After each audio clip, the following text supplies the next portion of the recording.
यंदाच्या निवडणुकीत भाजपने मोठा विजय मिळवत महाविकास आघाडीला धूळ चारली आणि त्यासोबतच मुख्यमंत्री पदावर आपलं नाव देखील कोरलं। एकनाथ शिंदे यांना उपमुख्यमंत्रीपद घ्यावं लागलं। या सगळ्या घडामोडीत नाराजी नाट्य हे जरा जास्तीच रंगताना दिसलं। एकनाथ शिंदे हे बाहेर राहून पाठिंबा देणार की सत्तेत राहणार हे काही कळायला मार्ग नव्हता। तशा काही बातम्या पण येत नव्हत्या आणि अखेर भाजपला त्यात खास करून देवेंद्र फडणवीस यांना एकनाथ शिंदे यांची समजूत काढण्यात यश आलं आणि महायुतीच्या शपथविधीचा मार्ग मोकळा झाला। देवेंद्र फडणवीस हे पुन्हा एकदा मुख्यमंत्री होत आहेत, पण मुख्यमंत्री होत असताना यात फडणवीस यांचा लॉंग टर्मचा काही हेतू आहे का, जाणून घेऊयात या व्हिडिओच्या माध्यमातून। नमस्कार, मी किशोर बलकवडे आणि आपण पाहतात विषयच वेगळा। काल म्हणजे दिनांक 5 डिसेंबर रोजी देवेंद्र फडणवीस यांनी मुख्यमंत्री पदाची शपथ घेतली। भाजपने देवेंद्र फडणवीस यांची गटनेता म्हणून निवड केली आणि फडणवीस यांना तिसऱ्यांदा मुख्यमंत्री पदाची शपथ घेतली।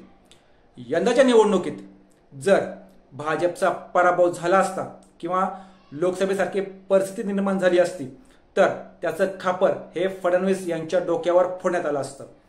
एका बाजूने विरोधक म्हणजेच महाविकास आघाडी आणि दुसऱ्या बाजूने महायुतीमधील मित्रपक्ष एकनाथ शिंदे यांची शिवसेना, अजित पवार यांची राष्ट्रवादी यांनी सुद्धा पराभवाला देवेंद्र फडणवीस हेच जबाबदार आहेत किंवा असल्याचं सांगितलं असतं। पण आपल्या चाणक्य नेत्याने महायुतीला मोठा विजय मिळवून देत महायुती आणि भाजपचा हा राज्यातील बिग बॉस आपणच असल्याचं फडणवीस यांनी दाखवून दिलं। त्याचबरोबर आजपर्यंत शरद पवार यांना टक्कर देणं कोणत्याही राजकीय नेत्याला शक्य नव्हतं किंवा जमत नव्हतं आणि पक्षाच्या आवाक्यात ही गोष्ट नव्हती, ते एकट्या फडणवीस यांनी करून दाखवलं। याचबरोबर मागील 5 वर्षांचा जर विचार केला तर फडणवीस यांनी मागच्या 5 वर्षात मुख्यमंत्री, विरोधी पक्षनेता आणि उपमुख्यमंत्री ही 3 पदांचा कारभार सांभाळला किंवा कारभार पाहिला आणि या सगळ्याबरोबर या सगळ्या घडामोडी होत असताना त्यांच्या विरोधात मोठा जन आक्रोश उभा करण्यात आला।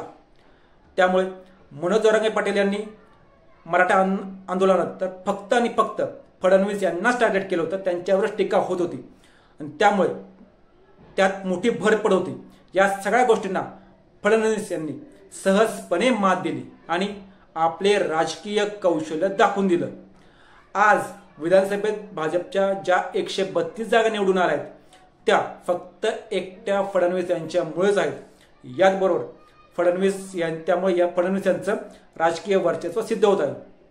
फडणवीस हे आता भाजपचे राष्ट्रीय अध्यक्ष पदाच्या शर्यतीत आहेत किंवा केंद्रातनं पण तशा हालचाली सुरू झाल्याचं दिसून येत आहे किंवा बोललं पण जात आहे। देवेंद्र फडणवीस हे नरेंद्र मोदी यांच्या पावलावर पाऊल ठेवत असल्याचं पाहायला मिळतं किंवा सांगितलं जातं।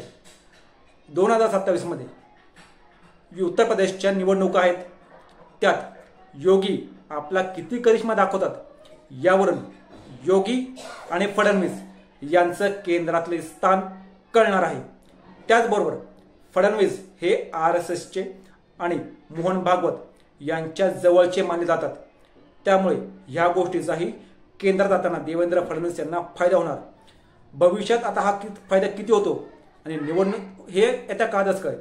निवडणुकीतील वोट जिहादचा मुद्दाही त्यांनी अगदी प्रभावीपणे मांडला आणि आपल्या विजयाचा मार्ग मोकळा करून घेतला।